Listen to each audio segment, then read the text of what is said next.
বিএনপির ঘাঁটি সিলেট-২ আসন। টানা ১৩ বছর ধরে মাঠে ছিলেন তাহসিনা রুশদীর লুনা, কিন্তু আসন্ন নির্বাচনের আগে এবার তার সামনে দাঁড়ালেন এক প্রবাসী চ্যালেঞ্জার, আন্তর্জাতিক বিষয়ক সম্পাদক হুমায়ুন কবির। স্থানীয় রাজনীতিতে জমে উঠেছে এক নতুন সমীকরণ। ২০১২ সালে এম ইলিয়াস আলীর গুমের পর থেকেই সিলেট-২ আসনে ধীরে ধীরে সক্রিয় হন তার স্ত্রী তাহসিনা রুশদীর। স্বামীর জনপ্রিয়তা আর নিজের সাংগঠনিক দক্ষতায় দ্রুত স্থানীয় বিএনপিতে তিনি হয়ে ওঠেন গুরুত্বপূর্ণ।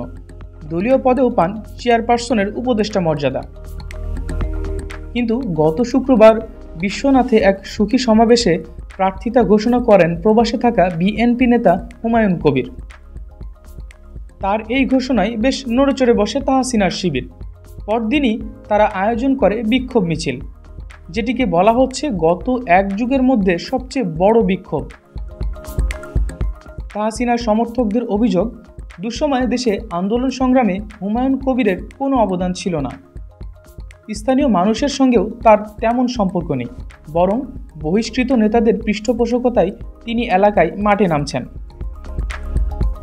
অন্যদিকে হুমায়ুন কবিরের সমর্থকদের দাবি, প্রবাসে থেকেও তিনি দলের আন্তর্জাতিক গ্রহণযোগ্যতা তৈরিতে কাজ করেছেন এবং তৃণমূলের সঙ্গে নিয়মিত যোগাযোগ রেখেছেন। এখন প্রশ্ন, সিলেট-২ আসনে দলের মনোনয়ন কাদের হাতে যাবে? মাঠে থাকা অভিজ্ঞ তাহসিনা নাকি প্রবাসী নেটওয়ার্কধারী হুমায়ুন কবির?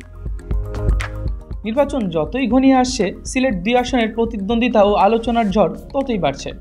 শেষ পর্যন্ত কার হাতে যাবে বিএনপির প্রতীক, সেটি এখন দেখার বিষয়। রাজনীতি ও নির্বাচন সংক্রান্ত আরও খবর পেতে সাবস্ক্রাইব করুন আমাদের চ্যানেল বিজিএন টিভি 24।